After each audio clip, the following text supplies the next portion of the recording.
Co-leaders, mischief makers, boundary breakers, social media marketing gurus, influencers, what do they all have in common?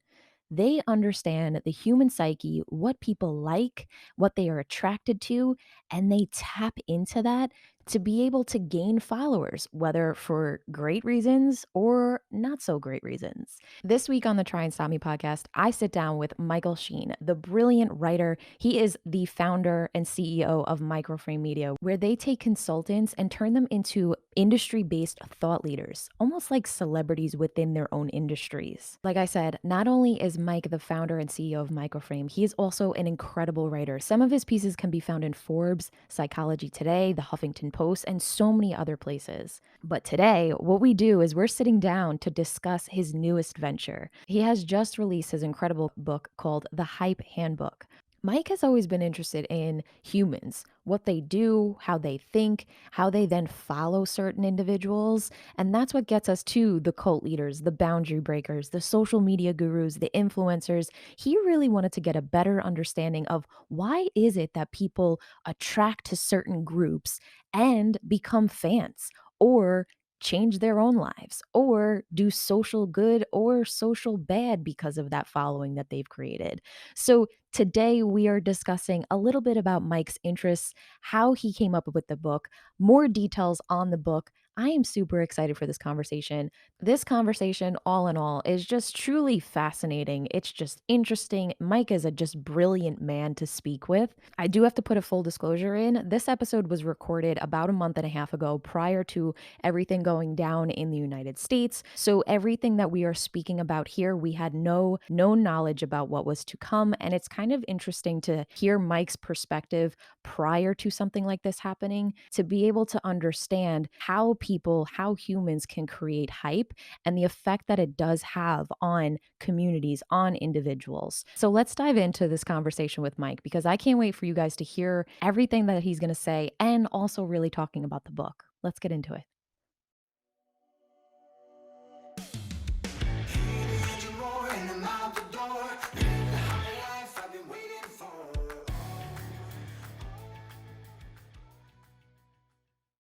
I never wanted to be involved in business in any way, shape, or form. I was allergic to that idea. I still, even though I own a business, I still consider business sort of a vehicle and a tool for getting important ideas out in the world and also selfishly doing what I want to do, like creating stuff. That's the society we live in, right? That's our best tool. But yeah, I mean, ever since, I mean, we had this I guess it was a cool school because in first grade, we had this woman come in. I think her name was Mrs. Waters or Ms. Waters, and she was a creative writing teacher. And we had just learned how to write, I mean, it couldn't have been that long. We would write stories. And I remember I had the best stories according to the people in the class, I guess, because they were funny. Like I had one called, I don't know, it was like WrestleMania 20, it was probably like 2020, this was in like 1980 Yeah. or whatever. And I remember Mr. T came in on like a spaceship, to fight Andre the Giant or whatever. And people really liked that. So I just got this sort of positive feedback from being creative. And ever since then, I wanted to write. And because I was into it, I guess I got better and I had a little bit of natural ability, and that turned into more natural ability because I practiced and I got positive feedback. So that's always how I saw myself. I wanted to be a writer and pretty much a novelist. I mean, I didn't know I'd ever write nonfiction. And then I got interested in music and I decided I wanted to write songs and be in a band. And when I told my parents that after graduating college, and I went to a good college, I went to Penn, so they probably didn't, my parents always tell the story about how at graduation, like we went out to lunch after graduation. I'm like, I'm going to go to New York and like try to make it in a band. And they almost like They're like, how much money did we just spend on college for you to go exactly. join a band? So they weren't happy about that. But I tried my hand at that, and I don't think I'm that talented at that, although I think the songs were good and I played with guys who were better players than me. But I learned a lot about marketing and promotion. We were not like singer-songwriters. We were sort of this like glam punk kind of band. And so, Yes, you have to give us pictures of that. yeah, it's funny. I used to wear a big top hat, and I sometimes we had a song called Ash Wednesday, and I used to dress as a nun, and Oh that my got God. well. So the point that even though that's Crying. it was funny and it was goofy, but also we sort of like always we never saw the distinction between like what I now call hype and the art. I mean, a lot of the artists we liked, like Bowie and Devo, it wasn't like we are creating our wonderful songs and the world will come see us. It was as much visual and about the promotion as it was about the art. And then like we all liked hip hop too, even though we didn't sound like hip hop, but like groups like Public Enemy where they had a hype man on stage and there was Yeah. nothing to be embarrassed about. That was part of the thing. The street teams, that was cool. So I sort of learned about that and we did all right. I mean, for a band like that, I mean, we had a residency at Arlene's Grocery, which was a really popular place, and we sold it out. And we were on Showtime at the Apollo, believe it or not. Come And on. That's not yeah, that's not a little chump change there. yeah, we were booed off, but we knew that Uh, would happen. you Yeah. just saved that for last. Yeah, yeah. Well, I mean, we sort of knew. I don't know. I think in the back of my mind, I sort of, even though I knew we would be booed off, I kind of had this thing way in the back of my mind. Like, did you ever see the Buddy Holly story? No. So, like, Buddy Holly in like the 50s plays at the Apollo, and that's when like black and white people didn't listen to each other's music, and they were all like staring at him like they were ready to kill him, and then they Yeah. start playing, and all the black people, the cool black people, start snapping their fingers and dancing. And I think I like sort of thought that would happen, but they were booing before like, but we hit the. It was bad, but so anyway, It was an experience to talk about on a podcast it one was day an in the future. experience and it was funny. And Yeah. yeah, we were on the cover of the New York Press. I mean, we did well, but then it fell apart, I mean, these things happen, and I got a job. And I thought I would just be there for a short time. The good news is it turned me into a professional. I mean, I was pretty, I didn't know how to. The band or getting the job? No, certainly not the band. I mean, I mean, no, I mean, this was there was a startup division of a bigger company, and they brought me in for that because I had worked at this company for a short time, Spin the Bottle, which produced the show Pop-Up Video, which everyone used to like, and now no one knows what it is. But yeah, back in the day when TLC and MTV were good. All of that, yeah. So anyway, I went into it, and that little division failed, and they shifted us into the main company, which was it ran call centers, like customer service call centers. So about as the opposite of artistic as you could imagine. And but I'm a hard worker, and I'm a relatively, I think, smart person. So I started to do well there, and I learned a lot in the first 3 years because I became a professional, a business person. But by 8 years in, I was still there, and I was very, very, very scared to leave by that point because I was used to the money I was making. And I think my confidence was a little shook from trying the artistic thing and failing, and I didn't have the maturity to think of that as like, oh, well, that's, of course you're going to fail in things you do. But I was scared to leave, and I was very unhappy by the end because I felt like I was sort of not doing what I was put on the earth to do. But I was You're just sort of suffocating a little bit. Yeah, I mean, listen, there are people with worse problems. There are people who can't get any kind of job or who don't have the opportunity, and I did.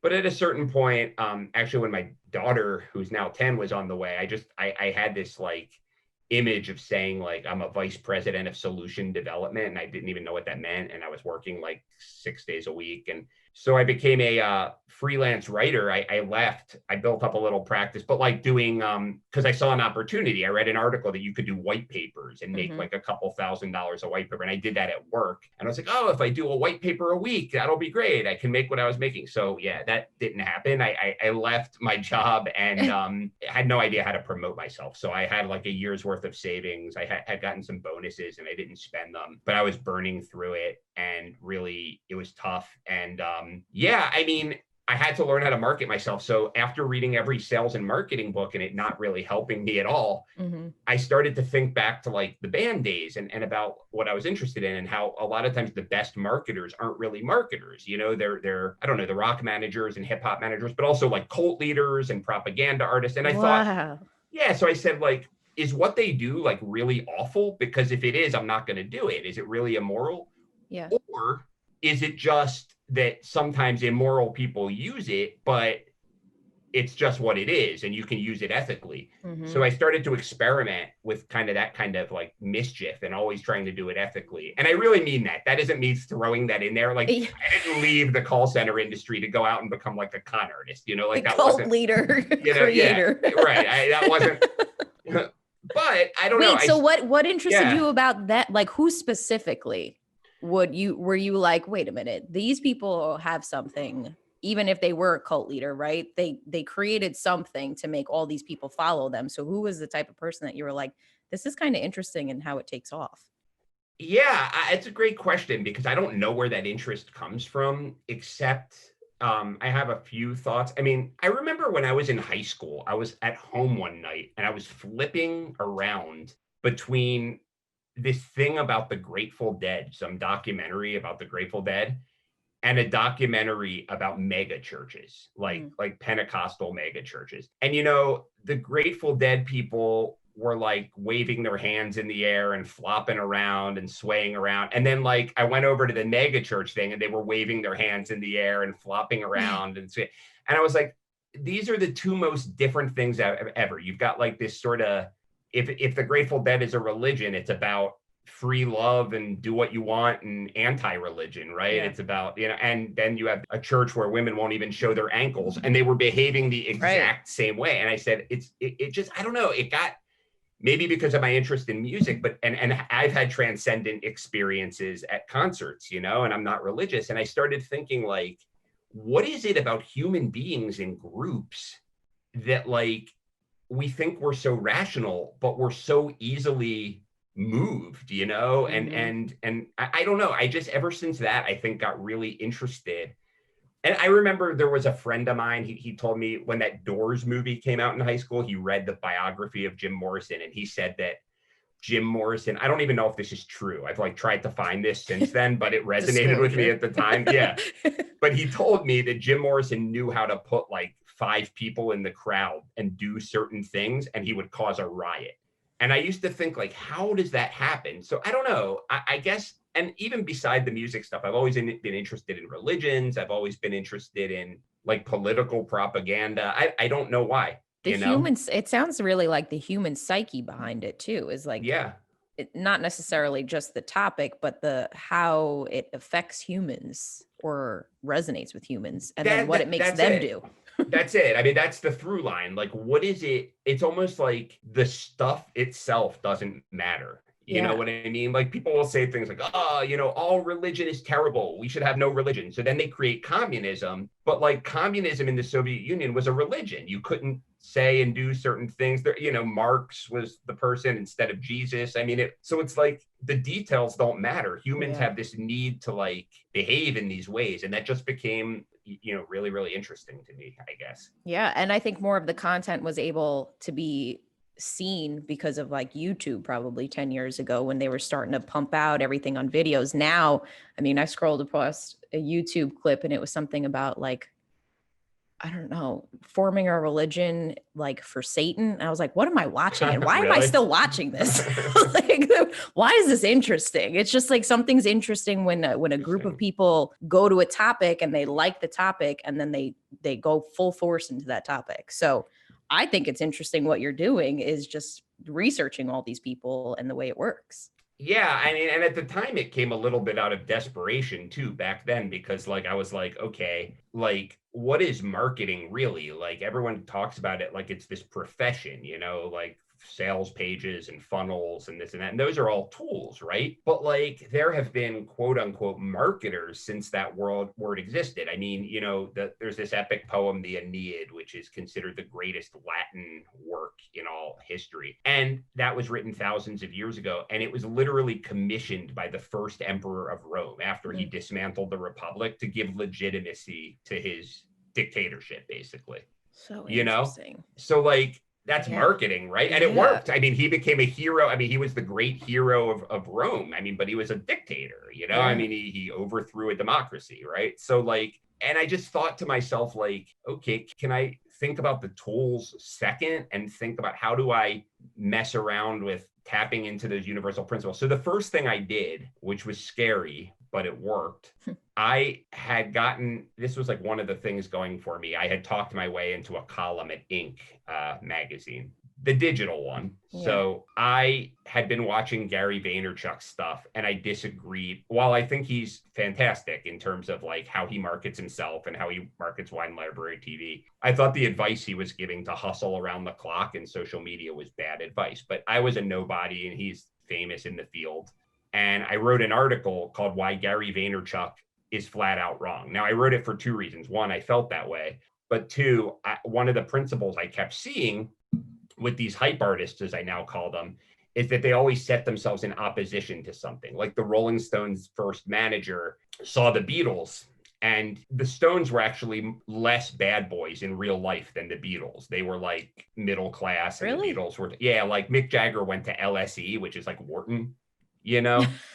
And John Lennon was like a street thug, you know. I mean, Yeah. yeah. But the Beatles had so the Beatles used to wear leather jackets on stage and smoke and eat sandwiches, and they had this manager, Brian Epstein, who said, you can't do that. This is show business. So he's the one who put them in suits and made Cleaned them them up. bow. The Stones were like middle class good boys, and they had this manager, Andrew, and they eventually started to behave like their image. Rock stars. Yeah. Yeah. But especially Mick Jagger more than Keith Richards, but they had this other manager, Andrew Lou Goldham, which everyone should look him up. He's the quintessential hype artist. He basically said, look, there's already a Beatles. We need to be the anti-Beatles, right? You need to set yourself in opposition. So he said, listen, all the other bands are wearing suits because that's what they did at the time. Don't wear your street clothes, slouch in interviews, be kind of rude. And so and it worked. So I started to think, what if I set myself against the leader in the field? Everyone fawns over this guy, like he's like God. So I did that. He responded to me that night. What? Really? Yeah, and I was scared. I mean, I was not as savvy. I mean, I I'm remember. sorry I just said that. No, but it was No. great. No, it turned out really well. I think I was smart, but I was scared. I was like nervous, and I did it anyway. I didn't expect that. He responded to me that night, and he started out very nice. And then by the end, he was like, you could tell he was upset. I mean, he was aggravated that I challenged, come at the king, you best not miss, you know what I mean? And then all his like fans who are really dedicated started like harassing me, they were like really insulting me. And like, I was like, what did I do? But then I got like 50 Twitter followers in an hour. And because there were all these other people who felt like I did, but they had no tribe leader. And that was like the start of my career. I started to do well. So what'd you say and how did he respond?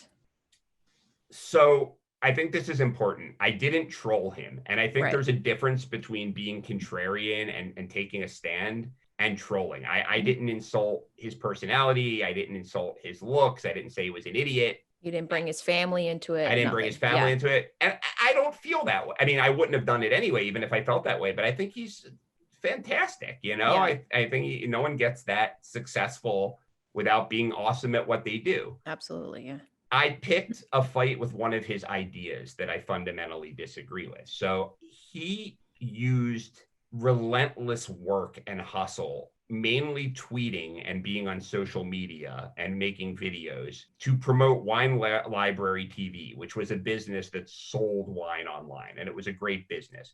But he wasn't making the wine. You know what I mean? He was a salesman. Right. And he was telling all of these kids, usually young people, that they need to hustle all the time. And I couldn't understand why it was so important to him to constantly tell these people to break their back. Like, why? I mean, most people who are entrepreneurs, they understand that they have to work hard. So most of his followers aren't making any money. They're sitting, he tells them, tweet from the toilet at 3 a.m. I mean, but what if you're making the wine? Yeah. So what I thought was you need to build systems. It's bad advice to tell all these young people to be on social media 24/7. And they're all like, yeah, hard work. But like hard work for what? Like, does that really need to be said? I mean, who's lazy people are, I mean, what are they tweeting about on the toilet if you're going to tell them to do that? Like, what are they working for? Yeah. What are they tweeting about? Yeah. I mean, also, what if they run the winery? I mean, what should they not be working on their business? And also, is it really good to not take breaks? Like, are you really going to be like, so you have all these young kids running themselves ragged. But the thing about Vaynerchuk, he works hard, but like, he's like the best salesman in the world. You know what I mean? There are so many Mhm. other things that are needed. And then you have the guys from everyone works hard, but do you have to work so hard that your brain stops Yeah. People working? are I mean, different. Everybody has yeah. different chemistry. He's different than me or you and everybody else in between. So what works for him is not going to work for everybody. Well, the other And you thing, burn out. you burn out. That's the other thing. So it's very funny. I told you I look at cults. A tactic that a lot of cult leaders use is they have their followers work like dogs. And Mm, there are a couple reasons they do that. Like the Moonies, are notorious for having their people like work 67-hour days, for free. And there have even been cults where they have people dig ditches, like meaningless work. And there are a lot of reasons for that, and we can go into it. But one of the reasons is it dulls your ability to think critically, mm. and as a result, you accept anything they tell you. So Yeah. Gary telling his people to do that helped Gary more than it helped those kids. You know what I mean? Because it Right. made them like followers of him. So Yeah. I said all that, and he didn't like that at all. And but his argument against what I said was, and again, I have nothing but respect for it, but it was really poorly thought out. I mean, it went from like, oh, Michael Schein has some good points to like, oh, I could stop working tomorrow, but I work hard, and he got really agitated, and that helped me. So yeah. Yeah. Yeah. Yeah.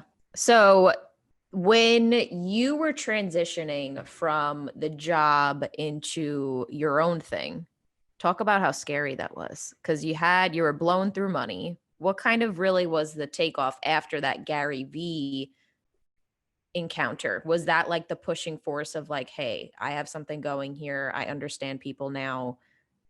People are starting to pay attention a little bit more. Yeah. Yeah, it was really scary. I mean, but I hated my life at the end of that job. Again, I don't want I to love how minimize. honest you are about that. Yeah. I mean, Yeah, I don't that's want to so minimize. important. Yeah. I mean, I don't want to minimize, what other people go through. And I don't like to normally say that because to someone who's getting bombed in Syria or whatever, that's, yeah, Right. world's smallest violin, right? But I woke up every morning and sat on the toilet lid and sort of like gagged, like I felt nauseous, No. Yeah. Yep. it And was when a you're very, there, yeah. you can't get up. You can't. You got to leave. So I was really unhappy, but I stayed there 3 years feeling like that, Oh, and Mike.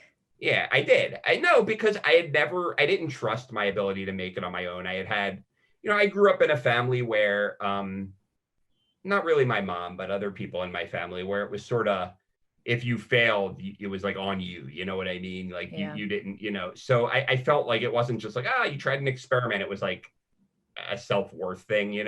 so I You didn't would want to have to have that face the again. table at the holidays and see the You know, faces and the judgment. Yeah, and some of my parents' friends. I remember one guy when I was doing the band thing, and I finally quit. Like this guy they knew who was like this rich patriarch kind of guy of this other family they were friends with. He Mm. goes, "Oh, you're finally getting serious, eh? You start finally stopping fooling around, Oh, you know." So that kind of that's stuff. such crap mentality. But in any case, yeah, I had all that stuff going on, but I was really unhappy. I was taking it out on people I was close with. I was just not great. And also I always felt like I had a calling, like I just felt like, am I William Shakespeare? Doubtful, but there's something I'm truly into and that I'm truly, I think, good at. And I'm Hmm. like working doing quality assurance scripts at like a call center company. Yeah. So when I was really struggling and everything, I would just think to myself, like, it's better than what I was doing. Like, I can't imagine. And, I was in Florida. I moved back to New York. I was in this kind of writer community. I worked at this place, the Brooklyn Writer Space, and there were like real writers there. And I don't know. I was energized. It felt like an adventure at the time. That's what it is. The pivot between being so miserable to all of a sudden, no matter if you're losing money, not making money, but that energized feeling behind it, it's gonna hit at some point because you're passionate about it. I wasn't really losing money. I mean, I make it worse than it was. I had a year's worth of savings. And at the end of that year, I still had some money in the bank. That's a success story, But really. I wasn't making a living. You know what I That's mean? Like, yeah, yeah, that yeah, it was that. So but that and I knew I couldn't sustain it. right. And I was working, it was a bad business model because I would work like I would get writing jobs and I would do them for like 31 days straight and burn myself into the ground. And then I would have nothing for the next 30 days. You know what I Yeah. mean? So, but yeah, I mean, once the Gary Vaynerchuk thing happened, I started getting all that work and more and more just people liked what I was doing. And then I found out I was sort of, when people want to buy a novel, they want to buy your writing. When people are buying your marketing, your like business writing, they're buying the result. They're buying sales. Yeah. They're buying That was, marketing. yep. Yeah. So I started to realize people wanted the marketing more than they wanted the writing. And I realized I had some talent there too, based on this stuff we just talked about. So that was when I started to, and I like the idea of like retainer clients and ongoing income and things Mhm. like that. So I made that shift. Yeah. It sounds like you were kind of being a disruptor in the industry, like not going against the norm a bit, right? And going towards the marketing, looking at it from a different perspective. And that's why it started to, because people, it was a fresher breath air for some people, I'm I sure. hope so. I think Yeah. so. Yeah. Yeah. Okay. So you started to become successful. Does that lead you to where you are here and then creating this book? Or is there a little bit more in between? No, I mean, I built a business, I Yeah. mean, I had a team. I brought on some substantial clients. We did some really good campaigns. We still do. I think a big part of what led me to write the book, beyond all the typical business reasons, of like whatever credibility, et cetera, et cetera. One is that I'm a writer. So like a lot of business people write books because they need like a virtual business card to get speaking gigs and get deals. I mean, I got obsessed with the topic and I tried to make a really good book because I still identify as a writer more than a business owner, and I own an agency. I Hmm. mean I basically work with idea based businesses. We do, and we find a niche and we come up with a contrarian point of view, and we basically do a series of activities that make them the dominant figure in that small niche so they can drive more business, and we do well with that, and our clients do well, and I love it. I really have grown to like it a whole lot, but I've always wanted to have a book and I wanted it to be a good book. And I think the second reason, though, is that I've seen a lot of people, especially in recent years, using these mass psychology techniques, using hype to do really bad stuff that I disagree with.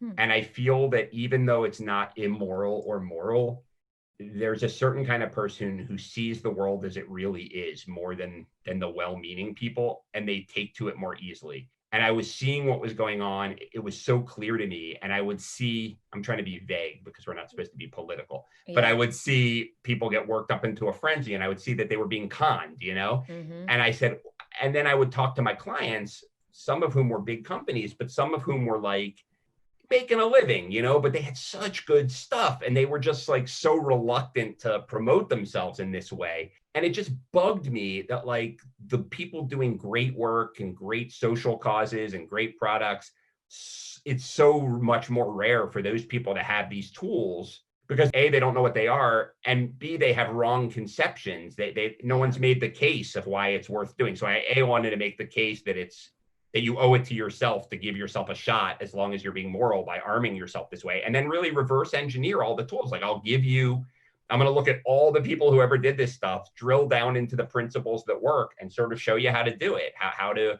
generate hype. And so that became important to me, as well. Yeah. So this was over the sense of 5 years in the past 5 years of creating the book, or because I Yeah. know you've taken some time.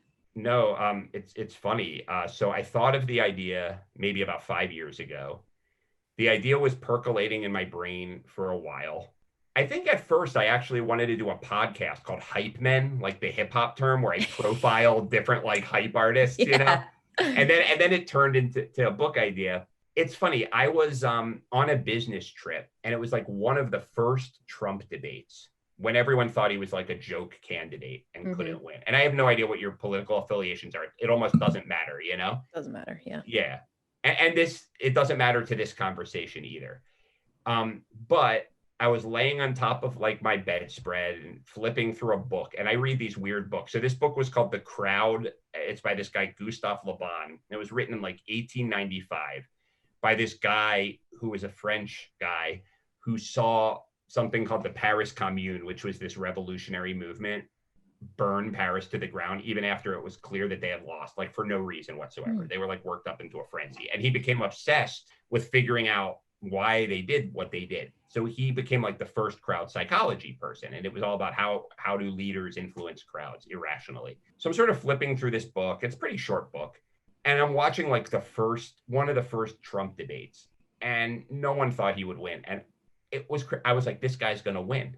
Like the stuff, like it said stuff in the book, like crowds respond to symbols of prestige. If there is no prestige, money is an excellent substitute. Crowds respond to vague, visual, open-ended slogans that you can put that don't really mean anything, that they can put their own meaning into, you know? Yeah.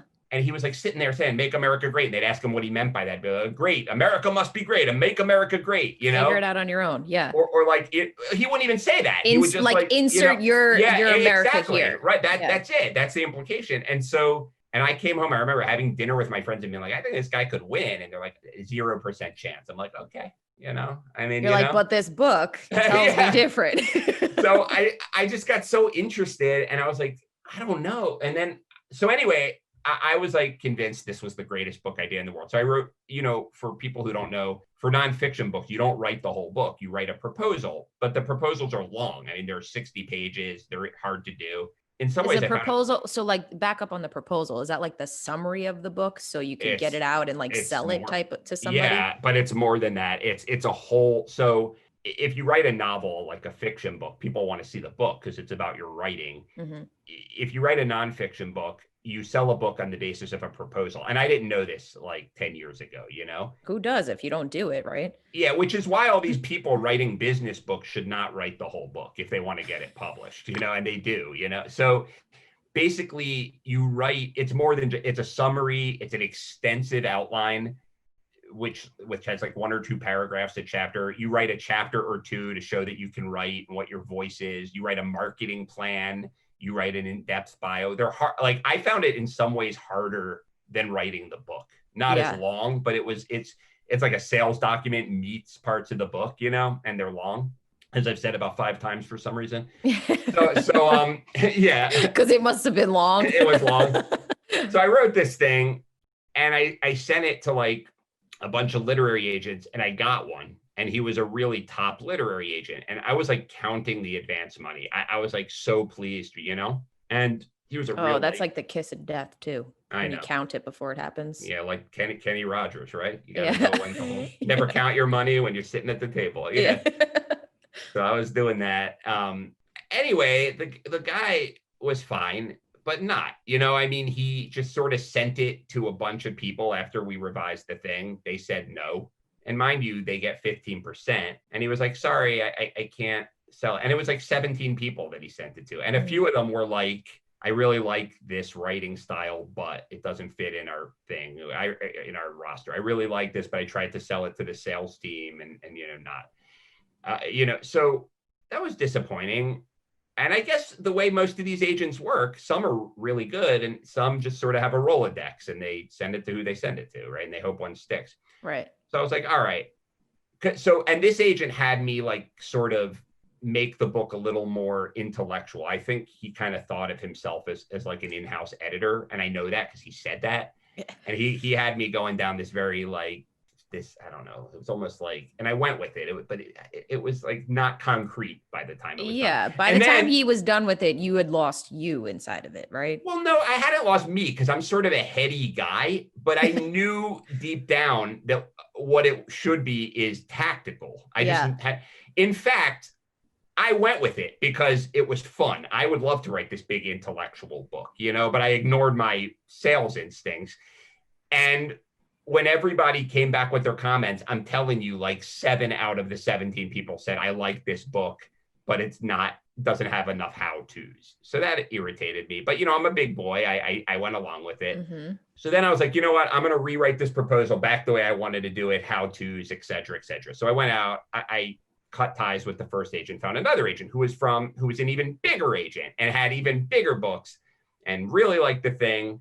And it was the same thing. Like, I'm not blaming the agent, but it was not what I expected. It was like he sent it out to people. And it didn't work. He's just hitting forward, really. Yeah. Yeah, and look, they have the relationships, but it almost seemed sort of like a inside deal. It's like the editors won't look at your proposal unless it comes from an agent, and they won't. But like, it's like you're giving up 15% because there's no other way to get it. Because Exactly. editors will Yeah. not, even if you get it in the hands of an editor, they'll say, go get an agent. It's like this weird inside game. Do agents take on everybody or they won't take on everybody? No, They no, have no, to no, believe in no. your They work, have to right? like the book, which is, it's hard to get an agent, which is why I was so pleased. It's very hard to, especially a good agent. I mean, if an Yeah. agent says to you, pay me money and I'll represent the book, that's not an agent. That's a Right. scam, you know. But Okay. if someone is doing it for a commission, you know, they have to like the book. Right. I mean, out of 45 agents I sent it to, the first time I got one. So, you know, One is and, better than none. right. But I'm a professional writer. I mean, you know what I mean? So, and that's a pretty low hit rate. So, yeah, it's hard to, Well, I mean, you're starting off, right? At the right. very beginning, the first book, you're not going to, if you got 30 agents, that would have been, the next Harry Potter. I'm sure she didn't No, start off she getting a even bunch of were. agents. No, I mean, she was rejected by a lot of editors too. Yeah, that's my Yeah. point. My point is it's really, it's a hard thing to do. You It's a know, it's not, process. yeah. Right. So I was convinced that since I had an agent, I would get a book deal, you know? So after it didn't happen the second time, I was like, you know what? Obviously this isn't a good idea. I think it is. A lot of other people do, but it's apparently not going to sell, you know, because I've been through two agents. So I started thinking to myself, like, okay, I still really believe in this thing because enough people told me it was good and I just believe in it.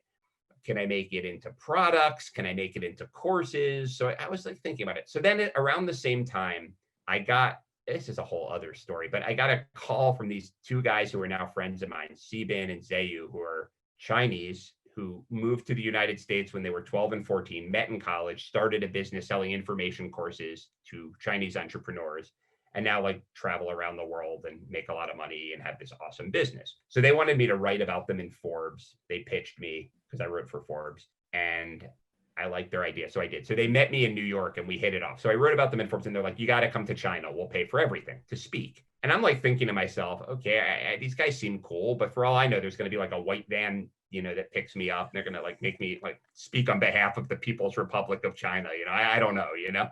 But Yeah. it was weird, but I went with it, and it turned out they flew me out business class, picked me up in a white van, which was very funny.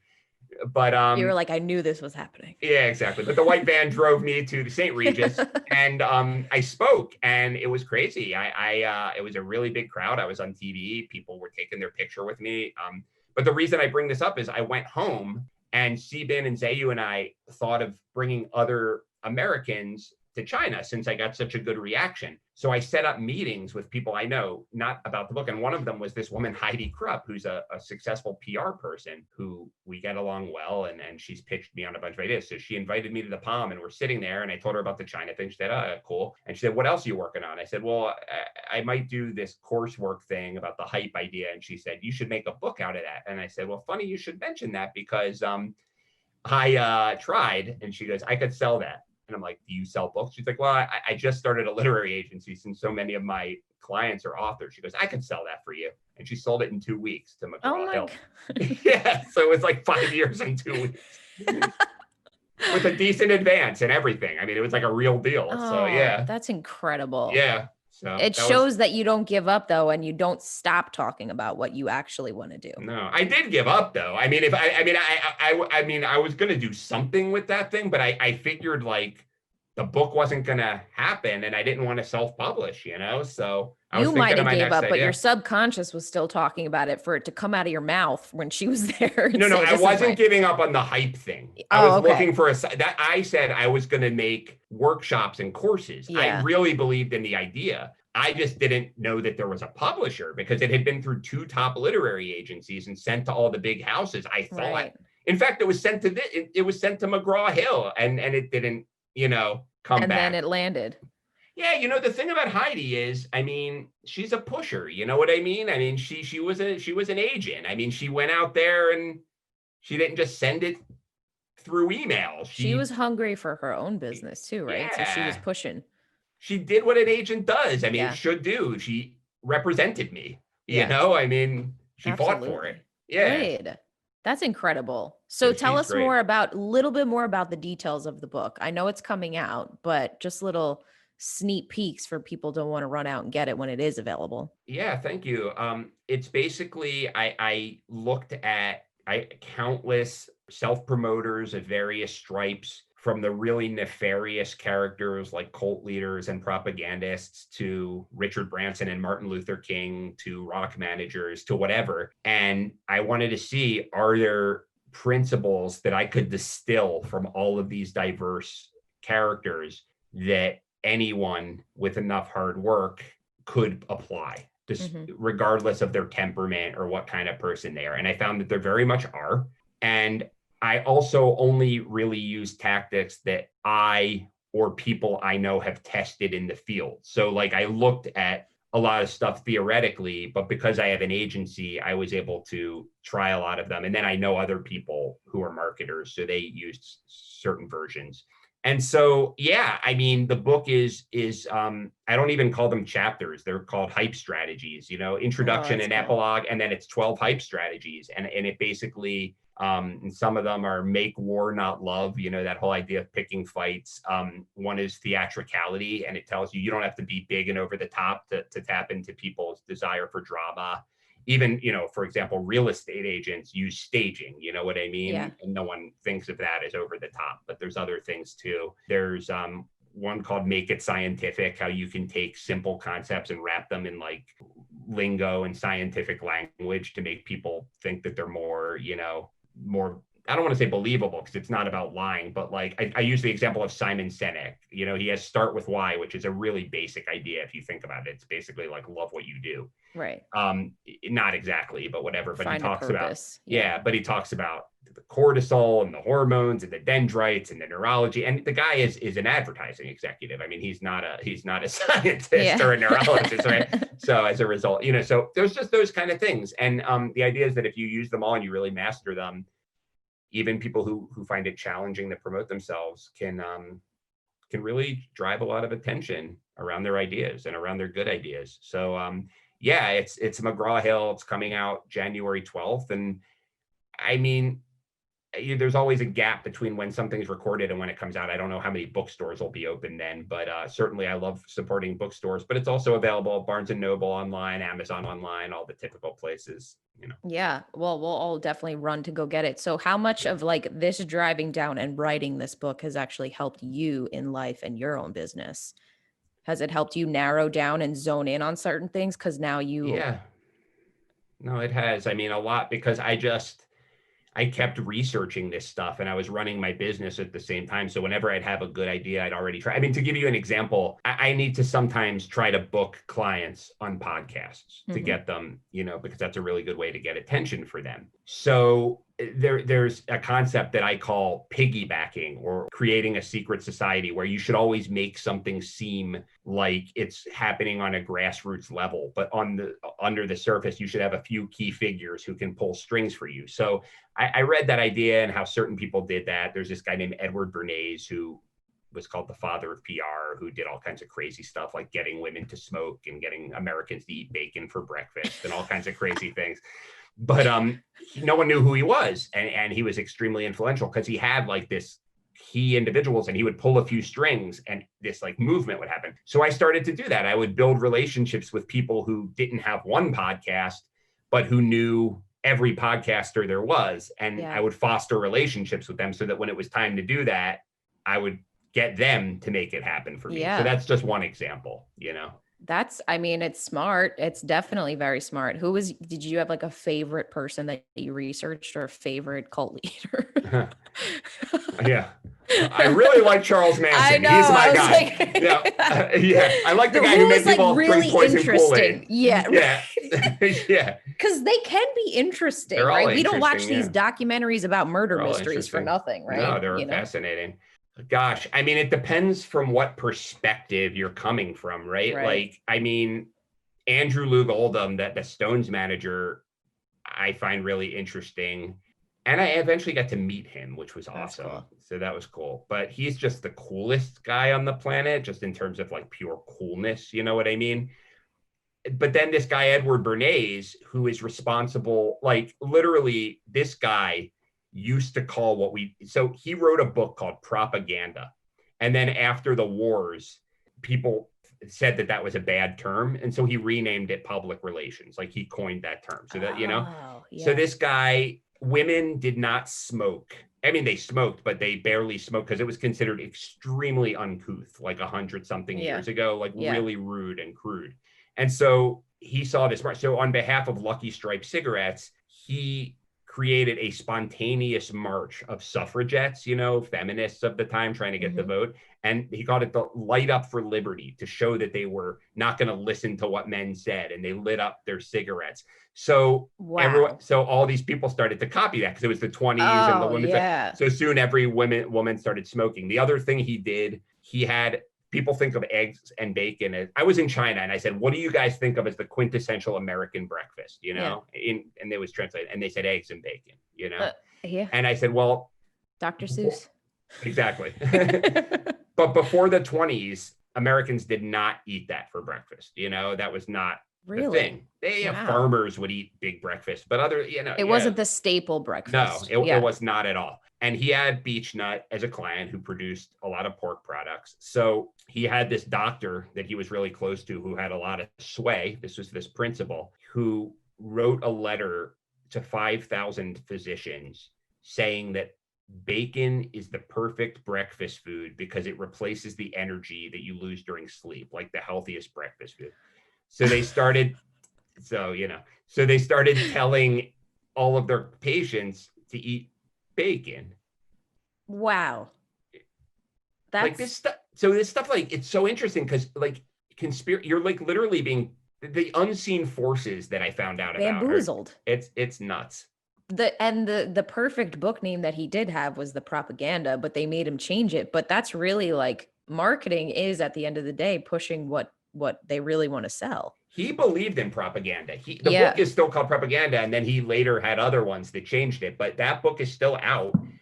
And everyone should read that because it's kind of old language, but beyond the fact that you'll learn a lot about marketing, his philosophy of life. So he talks about how in a democracy, most people are ignorant and uneducated, but we can't have a monarchy. So it's up to enlightened capitalists like him to guide the population in the right direction through Wow. propaganda. Wow.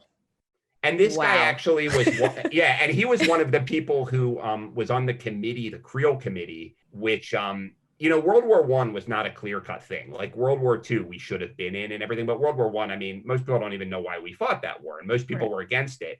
And all of this propaganda, anti-German propaganda, was created, and they came up with the slogan, I think I might get this wrong, but I think it was "Make America Safe for Democracy."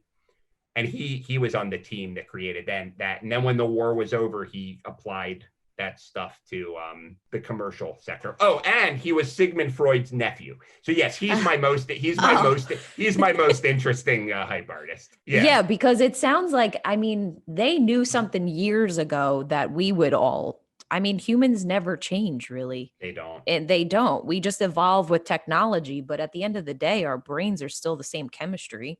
So what they From wrote about in cavemen. these simple books back in the day still are probably used in these big tech marketing agencies now.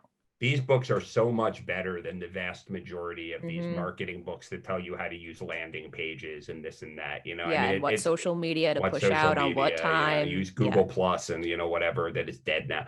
It's crazy. Like, yeah, it's funny that you say that about the brains. I mean, do you remember when Wired was around in the early days and they were like, you know, social media is going to create this utopia and people are going to be open and da da da da da. And meanwhile, now it's like we're just a bunch of cavemen with sticks, but with Twitter in our hands, yelling and screaming at each other. Yelling at each other Yeah, from our exactly. kitchen table Yeah, at each exactly. other. Yeah, right. Meanwhile, like if we actually sat at the kitchen table with each other, Right. nobody would ever say that stuff to people's faces. That's what's funny, right? I always Yeah. used to see that about cars. You would be driving in a car and you're like, you see some random a-hole because they cut you off by mistake.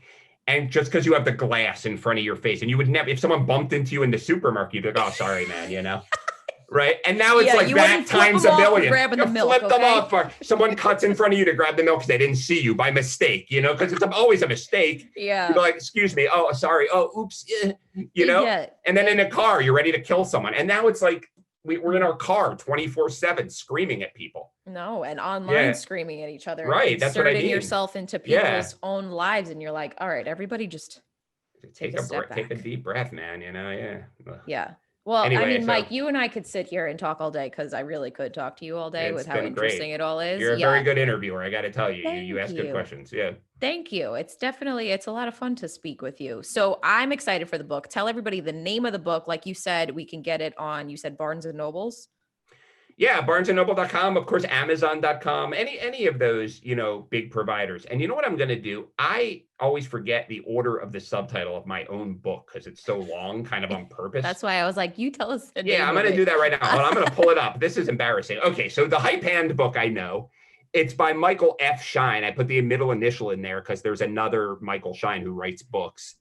So you got Is to he an put that on there accountant? too. I don't know. I don't know. I tried to Google it too. And I was like, who Yeah, is this person? This isn't Michael. it wasn't me. So Michael F. Schein, everybody. And it is 12 indispensable success secrets from the world's greatest propagandists, self promoters, cult leaders, mischief makers, and boundary breakers. I'm excited to read it because I think it's going to have Thank some you. extreme value inside of it. Where could everybody look you up as well, your company, if they want any help with any type of marketing? Thank you. Yeah, my company is called Microfame Media. So that's microfame and not microframe. See, people seem to get that wrong, but like famous, microfame, and it's microfamemedia.com. Perfect. Thank you so much for being here. I appreciate Thank you, your Cody. time and I look forward to really all of your success for all of the years it's taken you to actually get this damn book out. Yeah, this was a blast. Thank you. Thank you. What What an interesting conversation, right? I'm so glad you hung around to watch the interview with Mike. I hope you run out and get the book, The Hype Handbook. I'm going to put it in the show details below for you guys to check it out. As mentioned, this was pre recorded. No one knew what was going on. This show has nothing to do with politics. It's just simply understanding the hype behind how people's brains work. And I think Mike was really able to tap into that, putting it down on paper for us to be able to use whether in business or personal life. And I hope you guys run out and get the book and use some of the principles to do good in this world, to do good in your life. I can't wait to talk to you guys again next week. Next episode is going to be a solo episode where it's just you and I hanging out for another quick conversation next Monday. And I can't wait to see you there.